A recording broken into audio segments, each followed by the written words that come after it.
Franklin. Yeah, that is Paul Span's pride and joy. Her daddy used to go down and help in Mendenhall years ago, and she had a big sister named Willa Jean Johnson.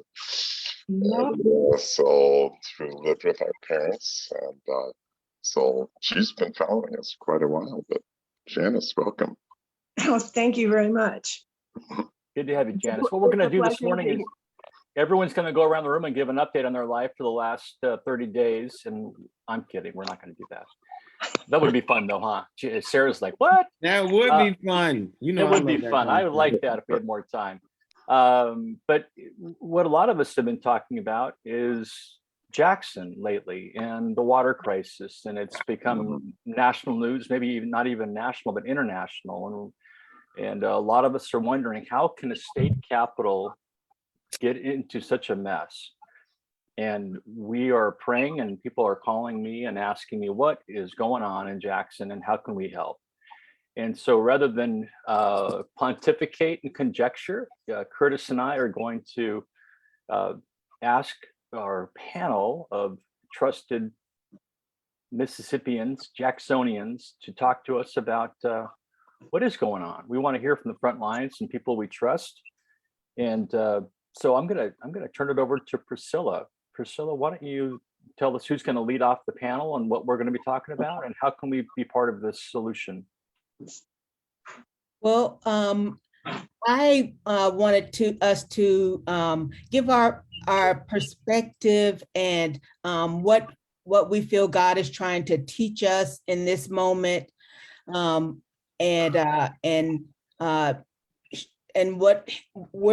what he's trying to teach us, what he's saying, and what he wants us to tell you. And so we're going to have 4 of us talk to you about what's going on in our lives, because we live here in Jackson.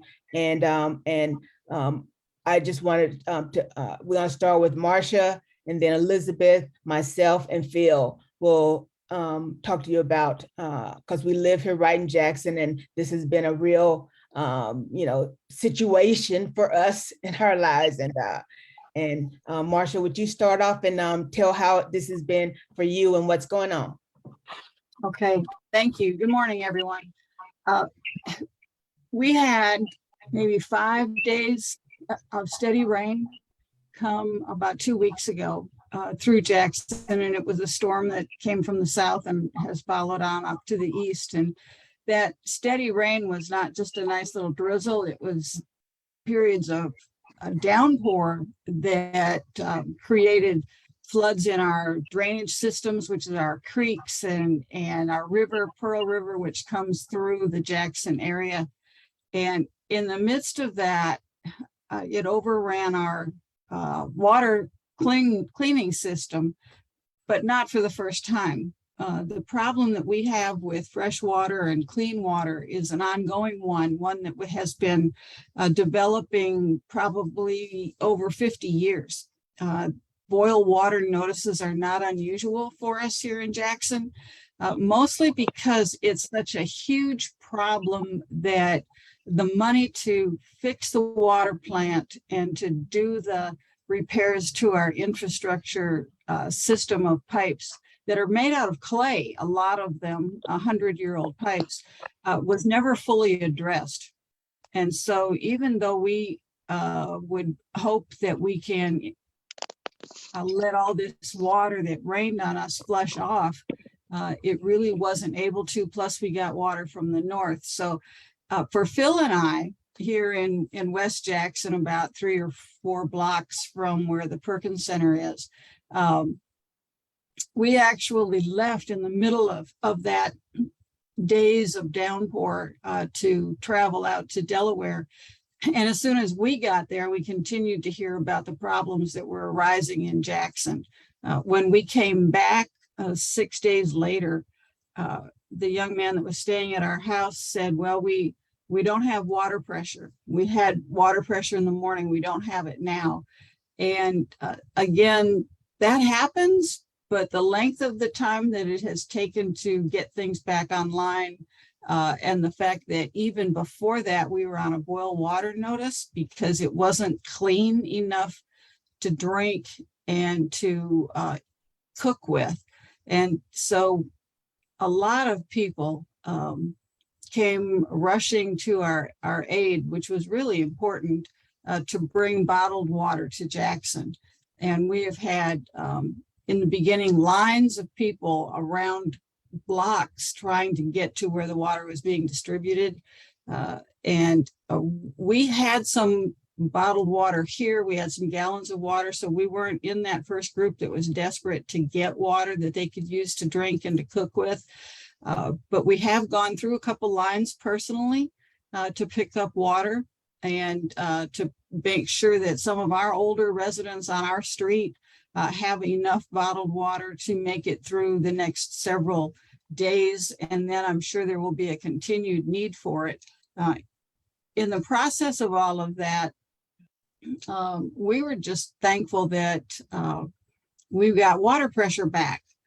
Because it's not just about how can I drink the water, it's about the water running through your house to flush the toilets and to run the water to take a shower. When there's no water pressure, none of that is available to us. And so we personally went through a little over a day with no water pressure and then with light pressure. And now because of some cooperation between the governor and the mayor of the city and even the federal government, the pressure on our water system has returned, and they're saying that everyone in Jackson now has enough pressure to be able to run their systems in their house, but not to drink or not to cook with. And so it's been quite an experience. It's brought our little neighborhood a little closer together because we're checking on each other and making sure that we have enough to see us through the next several days. And we certainly have benefited from that. A lot of people have checked in on us. We even had a friend from Haiti call us to see what we needed and if there was any way he could help. And it's been a real blessing to see the family of God come together to solve this, as well as some of the long-term problems that we have. We really need a long-term solution. And so personally, for me, I'm glad to see the cooperation between the government entities. And I just pray that that will continue so that we really can solve problems that have been in the works for decades. And just people said, we don't have the money, we can't do this. And then it's a Band-Aid that with the next storm or the next freeze peels off and we're stuck again.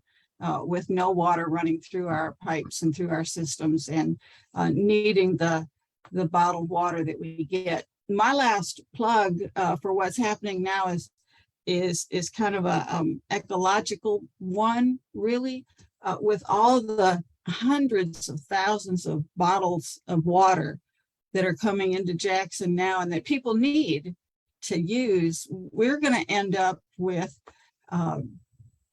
hundreds of thousands of plastic bottles that are going to choke up our landfills. And I would just love to see a plan come from somewhere to figure out how to recycle those water bottles instead of just throwing them away and creating more landfill and more things that are not going to disintegrate, that are not going to go back into the environment safely. And that's a big issue. And I would just love to see someone or some people come together to try to solve that problem. Amen. Amen. Because we don't have that the recycling plan here in West Jackson. We don't see trucks coming by picking up recycling like you see in other cities. So thank you so much, Marsha. Elizabeth. Well, for me, if you've ever grown up poor, you know if your water has been off, you go to the faucet and you know you're not gonna get anything. But if you know you paid your bill, you go over and you're like, but the way I'm feeling, the way I felt doing this thing is I go over hoping to get pressure or hoping to get some water. And so for me, it's been like just kind of just praying every time I got ready to turn on the water. I know Angie said she said we had a meeting, and she said, well, I couldn't take a shower yesterday, so I'm glad our meeting went yesterday. So she had drizzle in her water. But one of the things I want to talk about is the way we are planning and have been helping folks. This past Saturday, we passed out a bunch of water to families and to the kids. And this morning, Philip texted me, and he said, I'm at the truck place. And so he's going to Birmingham. Some people are giving us a truckload of water. And tomorrow we will be handing out water to the community. And then we have another truck coming in on Friday. So I just want y'all to, I just thank all of you all who have been praying for us, because we want to make sure that we service our people in our community. And so I'm excited about what happened Saturday. I'm excited about what's going to happen tomorrow. Excited about what's going to happen Friday. And so just continue to keep us in your prayers as we do what God has called us to do in this community. Thank you, Liz. That was fantastic. We have to stay busy. For me, in my search for understanding this crisis and in this moment in time in Jackson, I began to look deeply within myself. I began to pray, because I was getting angry, thinking it was unfair. I began to pray and to listen to God, trying to hear his quiet voice speak to me in the midst of all the chaos. There were two things that I was listening for. I was trying to listen for what God was trying to say to me. And then I was trying to listen for how I should respond. As I meditated, my heart was led to something I've been burdened by since I was a child. Growing up in a family like mine, I always wondered about privilege and poverty, because it's always been up front in my face. I could not escape it being born in this family. I had no idea that I myself was considered poor until I applied to college and I had to fill out for a Pell Grant. So I really didn't know that I was poor.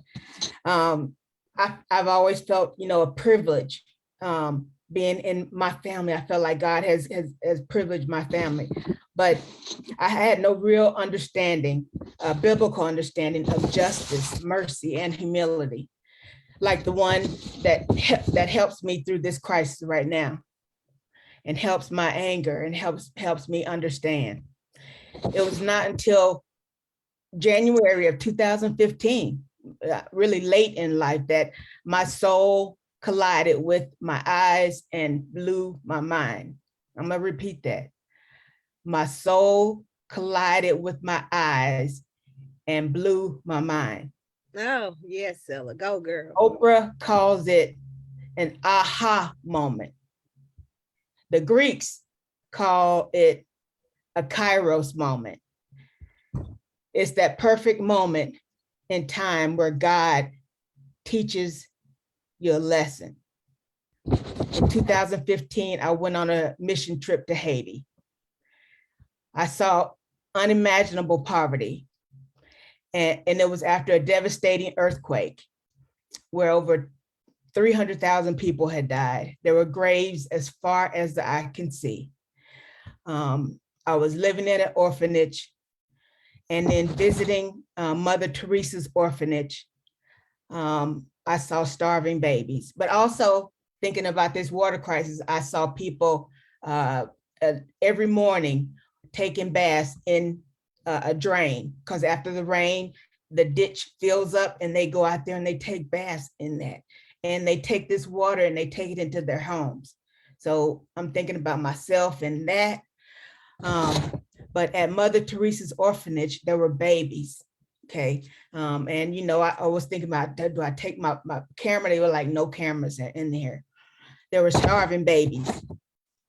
And that made me think about my father's infancy and what he must have looked like at that time. There I was assigned to this little baby boy. They told me he was about 18, 19 months old. He looked like he was about 7 months old. He was so weak and fragile, he couldn't even hold up his head. His head was just limp.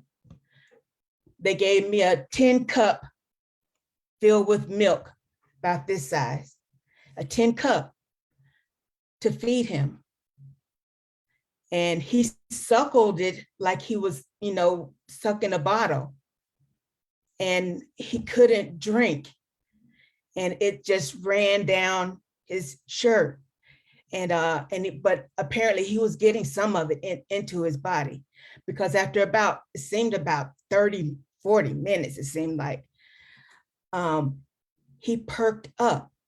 His head, his neck could support his head. And it's like he sprang back to life again. And this little boy, he changed my life. That was my Kairos moment. I reflected on my own life and my own blessings. Even with this water crisis, I have to put it into perspective, into world perspective, to see that I'm thankful for what I have.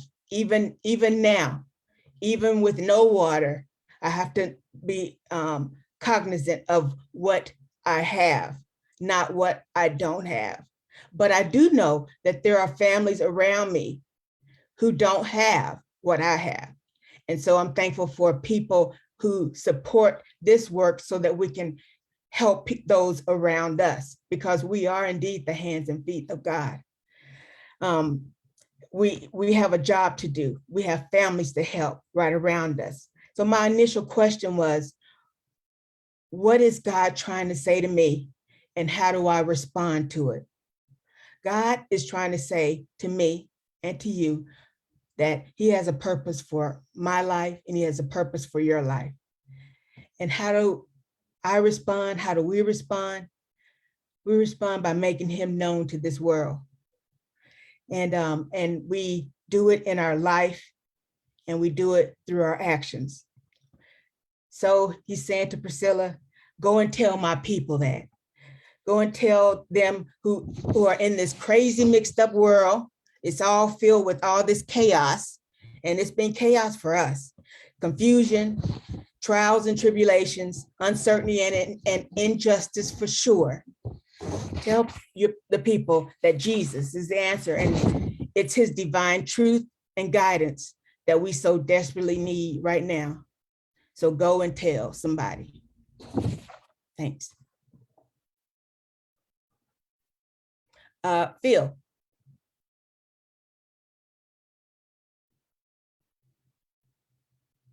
Well, wow. Thank you, Priscilla. We could almost pray and end on that, but thank you so much for sharing that. Yeah, I guess for me, we have the immediate crisis of people don't have drinking water, and I think the crisis is real, but we're handling it. For once, the state and the governor and the mayor are communicating a little bit. Part of the problem we have in Jackson is it's been Jackson against the rest of the state, and the rest of the state against Jackson. And so that's why we haven't been able to deal with some of these problems. As Marcia said, these problems have been developing over 50 years at least. So even with the improvement, there's going to be more problems because, for example, we got more water pressure now than we had in the last 30 years. What that's going to do is put extra pressure on those 120-year-old clay pipes. So we're going to have a lot of water breaks. The mayor already has warned us of that. So it's going to create, going to come to light more systemic issues. And that's what I'm really concerned about, is how do we deal with the systemic issues? There's a lot of reasons why Jackson is in the shape it is. Some of it is racism, in my opinion. Jackson's 87+% Black. And the rest of this, there's a lot of assumptions in the state government that Jackson is just broken beyond repair, and it's because of Black folks. It's, there's a racial tone to it, but it's more economic. West Jackson, nothing new for us. There's an article in the paper this morning titled "It Ain't Nothing New." It's an article about DeWitt Avenue, which is in West Jackson, and how the residents of that street just are used to it. And so there's a systemic issue that we got to deal with. I'm hopeful that the mayor and the governor will continue to cooperate. That's my prayer. If I were a betting man, I bet it's going to take a turn. But if we, so my burden is, we got to come together to fix these problems. We've estimated it's going to take $2 billion to fix our water system, to even get the pipes repaired. And the LP Curtis water treatment plant is out of it's aged out. The pump's got to be replaced, so it's going to take a long-term solution. And if we can get the government, if we get the governor and the mayor or the city and the state to work together, I believe we can solve our problems. But so just pray for us that we don't go back to just blaming each other and criticizing each other. There are still people who don't have water. The state has come in and helped set up 7 water distribution sites. So if you got transportation, you can get water. If you don't have transportation, it's still a challenge. That's why Marcia said we got extra water for people in our neighborhood. We need more of that. What the Perkins Center is trying to do is have a water just where they can have their own water to get it out to people that they know need it. So, it's going to take the community level organizations and to make sure that the most vulnerable people have water. And it's going to take us cooperating to solve the big problems. So that's my concern, is even after the crisis, there's an article in the paper this morning, the governor says he believes the boil water nose is going to be relieved within the next few days, which is good, but we still know that in the poorest communities, the water is not going to be good. The water's been colored and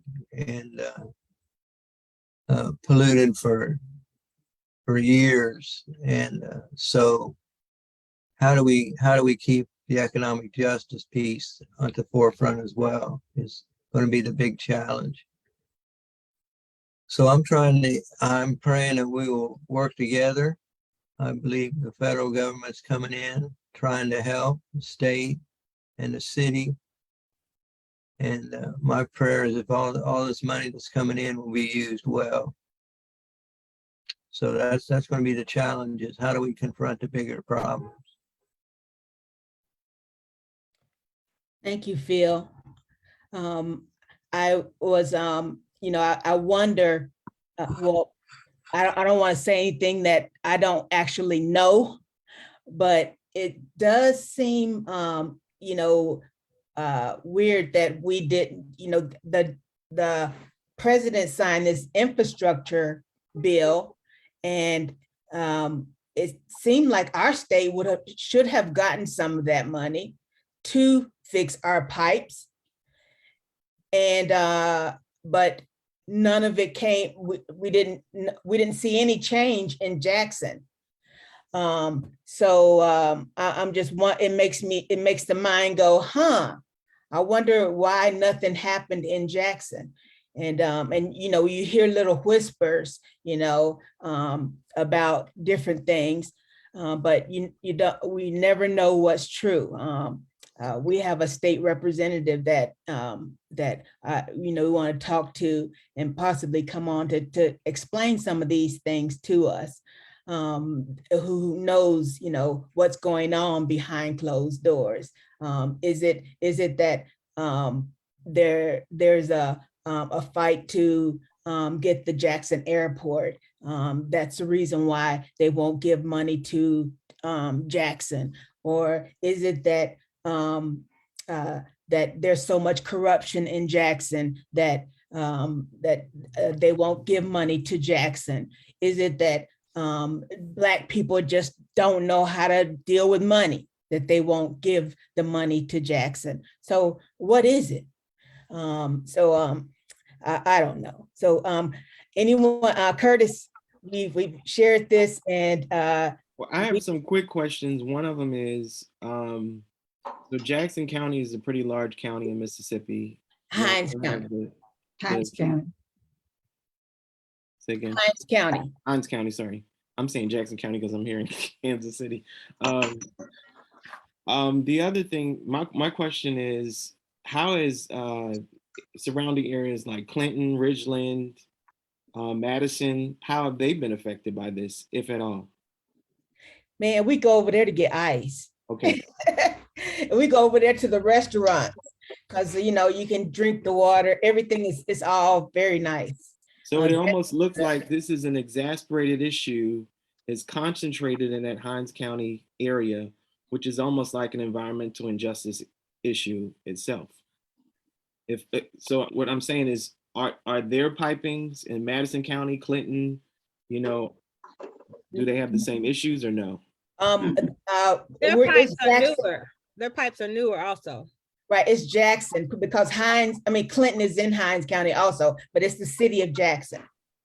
Yeah, it's like, you know, all over the country, there's what we call urban donuts. There's the inner city community that's old, has all the problems, and it's surrounded by suburbs that really in some ways have developed at the expense of the inner city. And what happens is they go out and they develop their own systems, and they don't recognize that they've taken resources away from the urban community. So the situation is worse than it was in the beginning. So, and that's what's happened, you know, Brandon, Flowood, Ridgeland, people have taken their money and they're looking at Jackson now and saying, why can't you do something? You know, Rankin County is now developing its own water treatment plant. They used to be part of ours, but they're developing their own water treatment plant now. Now they would argue some why, and there's some justification to why they're doing it, but the bottom line is they do it because they can. And so yeah, it's a problem. Those communities have developed at the expense of Jackson. But some people, you know, I think there are some people who are exploiting it just out of evil, but I think there's more people that just don't know what's going on, just aren't part of the inner city. So they're not worried about it. They don't care about it. And but it's happening all over the country. It's right. Yeah, we have similar stuff here in Kansas City. That's why I said Jackson County, because that's the most prominent area that is like the urban core of Kansas City. So everything from, you know, crime on over to, you know, the environmental issues that are striking people who are under the oppression of poverty is real. The other thing is this: there are many people who are listening right now, and some who are also going to listen to this later, and you kind of feel bad about it, and you think like, okay, well, let's send some resources around water now. But what is, Sister Marcy, you begin to talk about, you know, it's a long-term issue. So what can those of us around the country do to actually combat against those long-term issues? Because sometimes when this is, it's a flashpoint moment now, until it's something else that happens, and now it's off the radar of the nation. So how can we stay at it so that we can actually get this fixed even from a distance? Yeah, that's a huge question, Curtis. That's why I asked you. Okay, well, here's my shot at that. Certainly we want your prayers. We want your prayers because we believe prayer moves people to do things on behalf of others that they might not have done otherwise. And so we need your prayers for the cooperation between our political parties in Mississippi and between the people that are in positions to be able to allocate funds that can pay for some of the repairs that we need. We want to be able to say in 5 years that this whole water crisis thing is basically over, because we've been able to funnel that money into the areas that are going to make the biggest long-term difference. And so we want to be able to say that. What we're afraid of is that we're going to put a Band-Aid on this, and the long-term effect of being able to say we're fixed, we're not going to deal with this anymore, never materializes. And so the relationships of political parties really needs to be strengthened to be able to trust each other past the Republican and the Democrat. And then just, personally, for us at this point, we're never without bottled water of some kind at our house. We always have gallons of water. We certainly have some bottled water. And I think that everyone in Jackson is in a sense hoarding water for the next water crisis, because we're coming up into the fall. It's going to get winter. What if we have another freeze like we did 2 years ago, and everything breaks and you don't have any water, and there's no way to get water because the pipes are broken. And so that's a long-term issue that we may need and ask for people to bring bottled water back to Jackson. So there's the issue of being on alert to be able to get the resources when we need them. And then for the cooperation politically, more than even, individually, to be able to solve these problems. Thank you. So if I'm hearing you correctly, when the news switches, we shouldn't switch with it. Well, you're absolutely right, because this is the moment of crisis. And so it gets everyone's attention, but in 2 weeks, or in a week, it's going to be another crisis. And this problem is still going to be here. And so just put it on your prayer list and keep it there, because it's not going to go away in a week. Like Phil said and others, we've got water pressure now, and they're saying we're going to get off a boil water alert by the end of the week. But a lot of us are still not going to trust that water. Exactly. Exactly. We're not going to trust that water. And so all of this bottled water that we've been given and has been a blessing is still going to need to be replenished in our houses. And if we can buy it, great. But, I've always used the Jackson water. I've never been afraid of using it. But after this, Are you second guessing it? I'm second Me guessing too. it now. And I'm thinking about long-term effects. Yeah. And so being able to say, I can go and drink the water out of the tap. Well, some people just don't like to do that, but we really shouldn't do that. And long-term, I don't know what's going to happen. I was thinking, how do we put pressure on the state? The sports community, they put pressure on the state to change the flag. How do we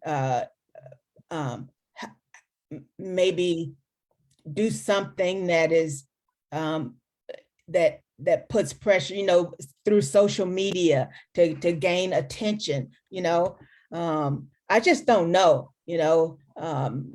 because we're so small. What can we do? Can we go, everybody go online and put, begin to put something that promotes or brings attention to it?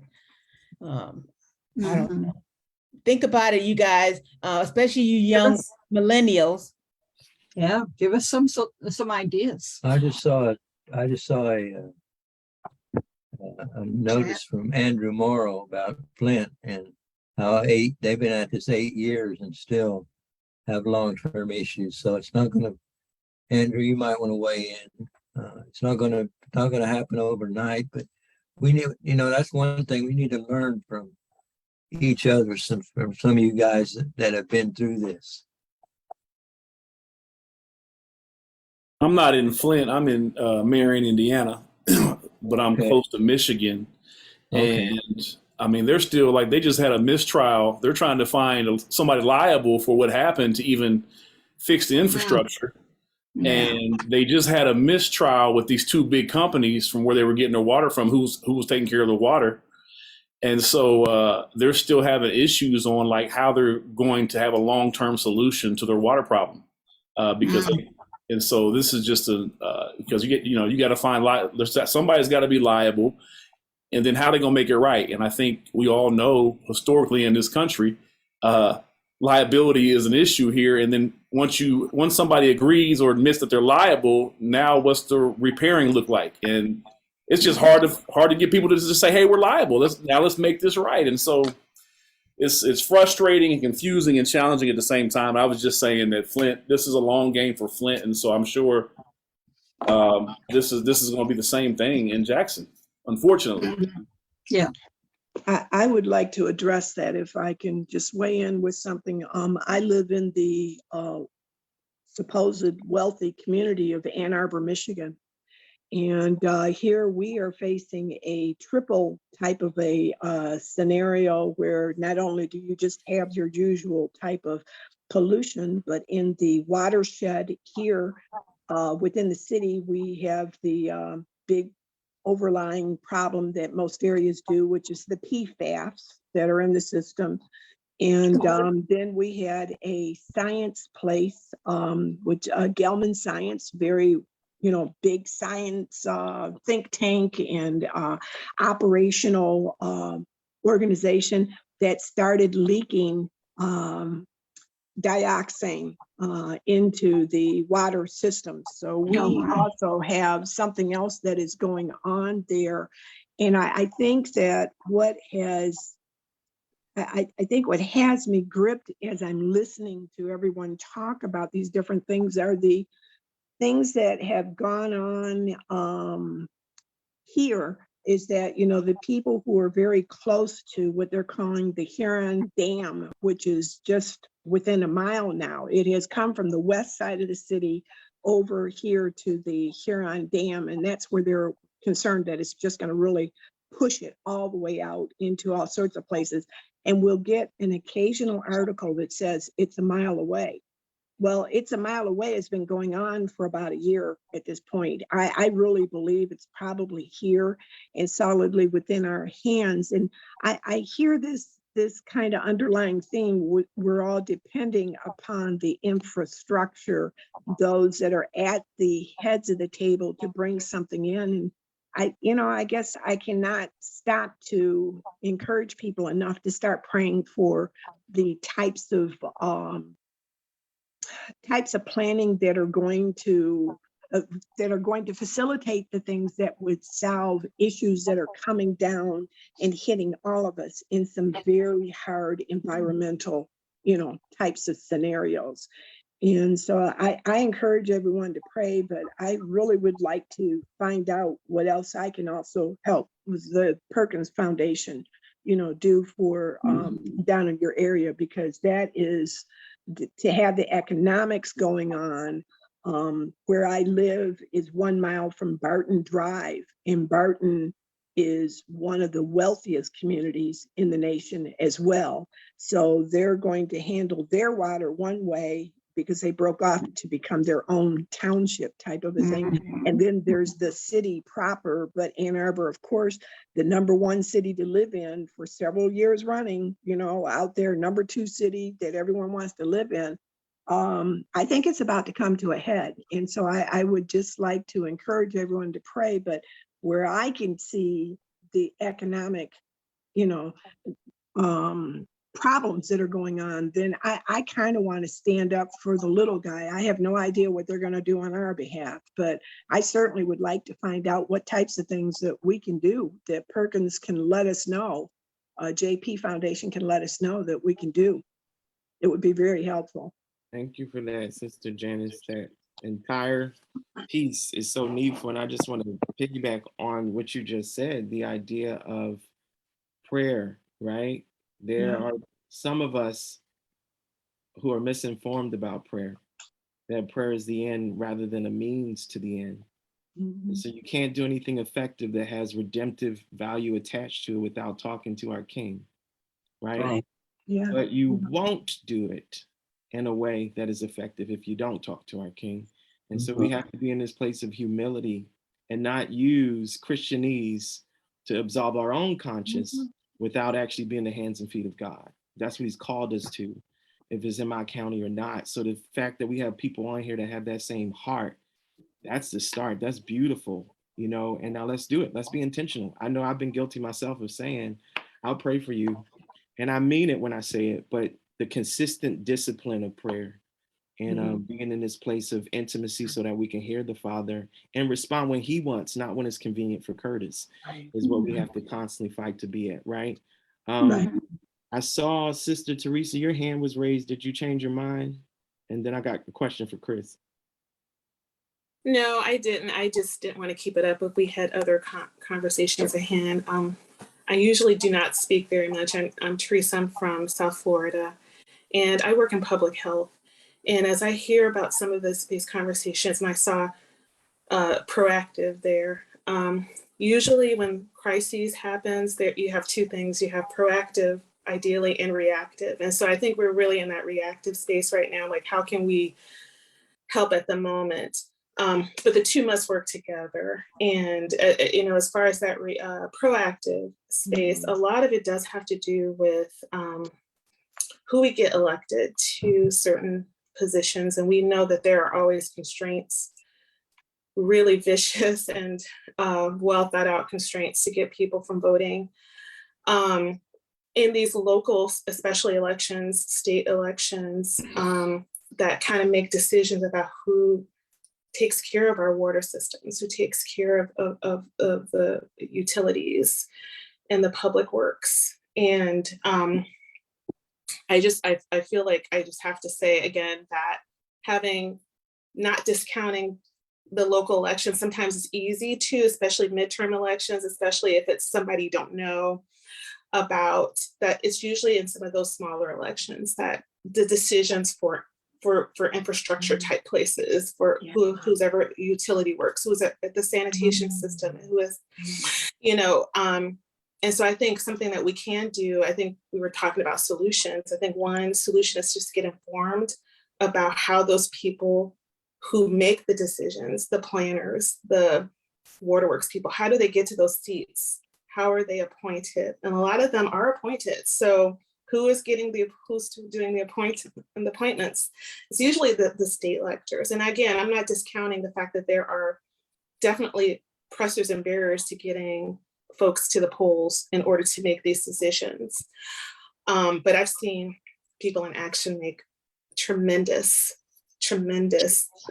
things happening on the foundation of prayer. So I don't want to discount that at all. But, you know, we definitely have to think about some reactive types of things. Like I saw some conversations about filters. I saw conversations about how to help.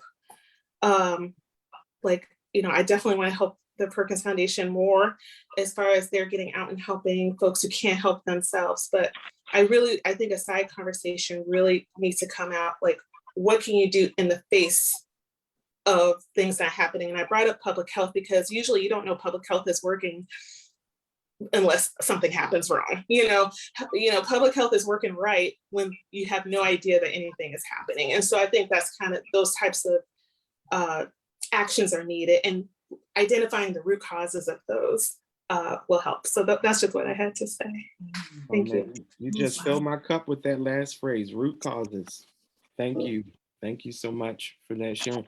Along those same lines of conversation, Pastor Chris, I just want to ask you, because for some folks who might be listening, like, well, when are we actually going to start the Bible study? Let's talk about the gospel, right? Mhm. Can you help us through that thought?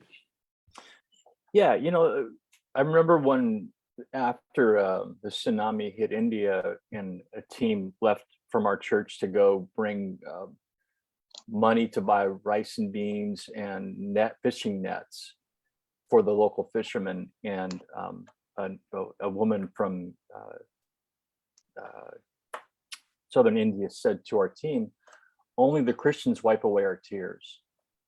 And the recognition is, as Priscilla talked about Haiti, that we live incarnationally. That's been a central part of our conversation on this Bible study for over 2 years. I'm thinking about the walls of Jerusalem and the different gates and the walls. And as you circle the walls of Jerusalem in Nehemiah 3, there's different components. There's the sheep gate, and then there's different parts of the city and the walls. And what we're talking about here is different components of one problem: political infrastructure, filters, the water system, there's the justice piece. But what I think one thing that we all bring to this conversation is the creativity of the Holy Spirit, and the incarnation of Jesus is showing up as Christians, not just showing up as people. So Paul said that we're a living letter written by God, read by all. And I think what is happening on the ground floor in Jackson with Phil and Marcia, Priscilla, Elizabeth, and everyone else that's part of this ministry that lives in Jackson and works in Jackson, is that we're showing up as Christians. And Jesus talked about the importance of giving people water in his name.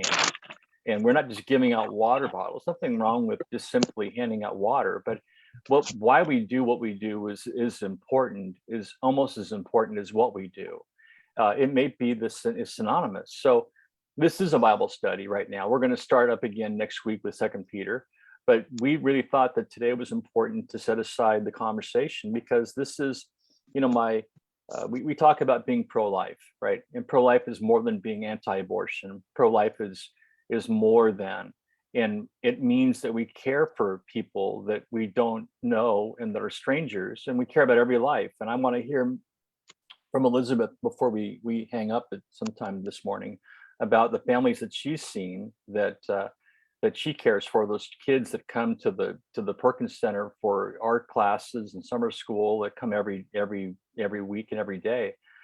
But this is a Bible study talking about how we're going to do justice, love mercy, walk humbly.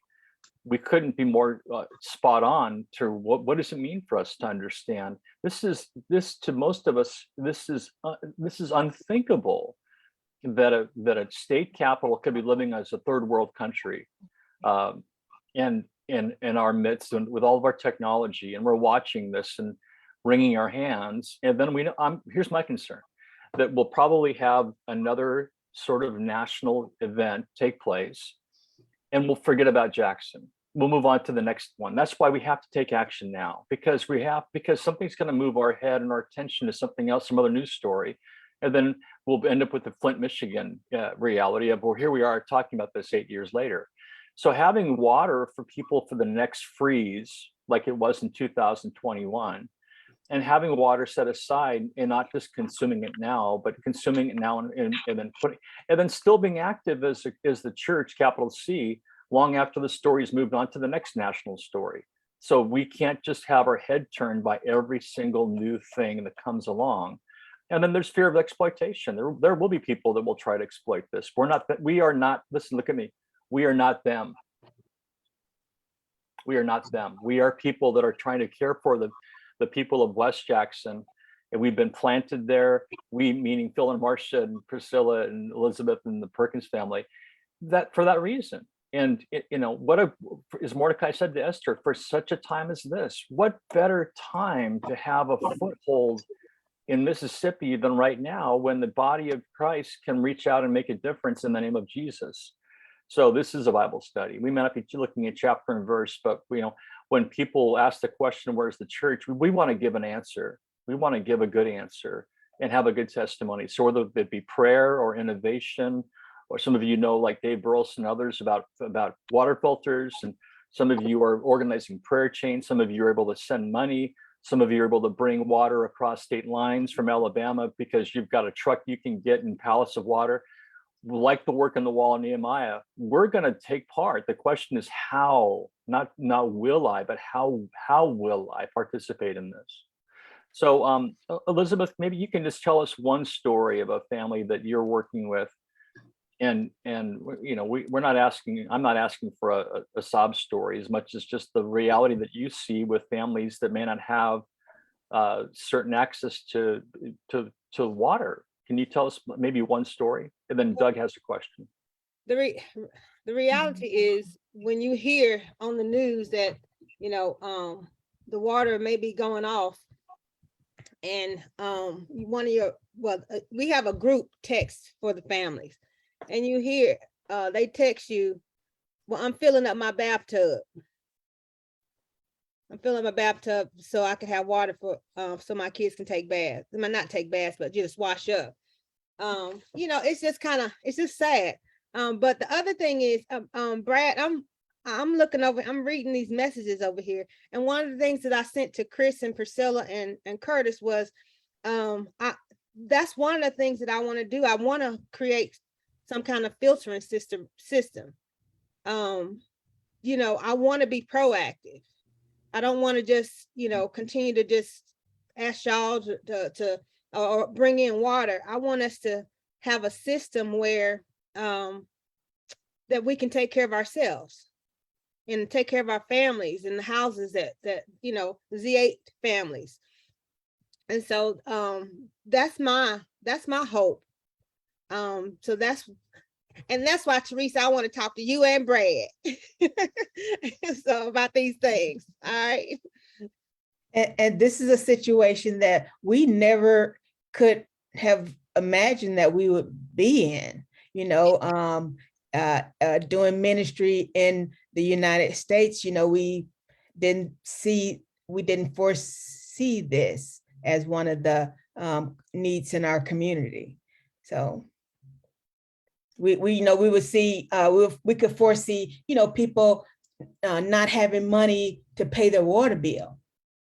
Yeah, exactly. I just want to hold that Brother Gentile has had his hand up, and I'm not sure what he wanted to share. Oh, Doug, unmute yourself.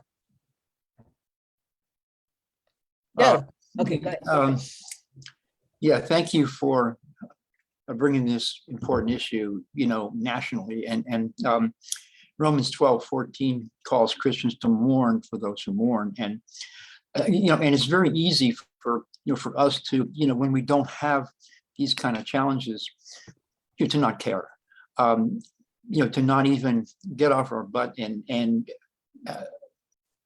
see what kind of issues, serious issues, are impacting people of color, but just everybody. And I don't even know where to begin, to say, I have a lot of friends in Jackson, besides people on this call. I've been in the business for decades, and I know that when we talk about Jackson and Flint, it's an environmental justice issue, which spans decades, it spans generations, and God is the God of justice. And I'm encouraged to say, yes, we need to pray. We need to pray for the hearts of Christians, but also we need to act, and there are a couple of things that come to mind from myself. First of all, I was on the environmental justice national task force for many years. So, I would be happy to, to put someone from Jackson in contact with someone who's on that right now, because what that could do is it could energize, that task force, because it's interagency, so they may be able to wake some people up in different agencies, have a conversation, about some practical things that can be done. And the second thing is that most of you know I have a nonprofit, a racial reconciliation nonprofit, and I have a listserv of over 200 people. So if there's something that I could communicate to that listserv, Elizabeth, Priscilla, any of you, please just email me, put my email in there. I think in case you don't have it, if there's something I can communicate to them, I will send out a listserv, to share that. It's just a little thing, but I'm sure there's much more I could do, but I am going to be praying for it. And, and my heart goes out to all of you who are going through this situation, which is, unfathomable, that you have to go through this. And, I'm really sorry that you have to go through this. Thank you, Doug. Thank you. And thank you for your willingness to share your resources. And I'm sure Elizabeth and Priscilla will make contact with you. You mentioned action. We're going to try to end every Bible study today and the future with a call to action. And Dr. Mingo has really put this concept forth. And there's a Greek word, Dr. Mingo, if you wouldn't mind sharing that, and then if you wouldn't mind leading us in a call to action and prayer. Yes, amen.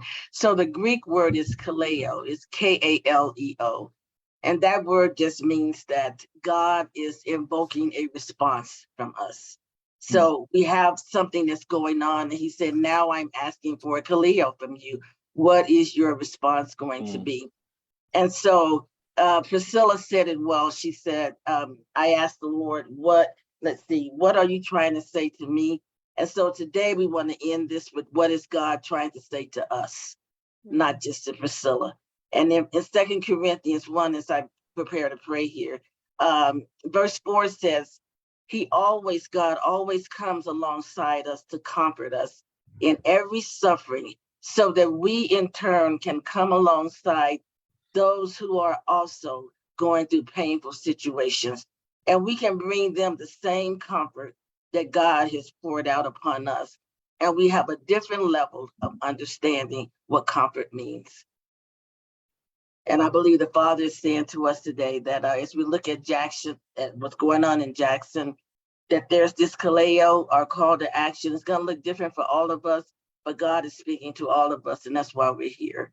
So, Father, we just thank you, because this morning, even as we opened in prayer, Mother Vera Mae Perkins and Marcia, they began singing this song that God leads us through the wilderness, and that he asks us to follow him. And Father, it's a wilderness. It's a wilderness when people don't have natural resources, water, food, shelter. That's a wilderness for people. And so many times we don't think until it does happen right in the midst of us. So Father, with this kaleo that you're asking us, there's a strategy that comes from you. That Father, there's a natural part of this here, how our hands and our feet become you. But also too, there's the foundation of prayer. What do you want us to do? What do you want us to do that's going to really make a difference? What's going to make a difference systemically? What's going to make a difference in this city, in this nation, in that community, Father, in those homes where there's some people who aren't saying anything, God? What is it, God? What is the divine strategy? What is the practical strategy for this? God, we're ready. We're here. And we're saying, Father, that we don't want to just pray as usual.